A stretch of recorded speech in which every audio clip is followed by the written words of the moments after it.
পরীক্ষার ফল লিখেছেন অশ্রুরঞ্জন চক্রবর্তী। পরীক্ষার ফল বেরোলো, তোর ফলাফল কি? বিশু আবার ফেল করেছে। কি লজ্জা! ছি, বিশুর খবর কে চাইছে? তোর কি হলো বল? এবার কিন্তু খারাপ হলো। বংশীধরের ফল। বংশীধরের খবর আবার জানতে চাইছে কে? ছিল ভালো ছেলে, ফেল করেছে সে।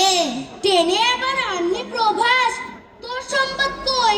বঙ্কা বাসু ফেল করতে উঠেছে হইচই। তোর কথাটা বলবে কিনা, রাখিস কেন চেপে? হরির ফেলে তার বাবা মা ভীষণ গেছে খেপে। পরের খবর জানে কি লাভ, তোর খবরই চাই। ফেলের খবর সঠিক আমারও ঠিক তাই। ধন্যবাদ।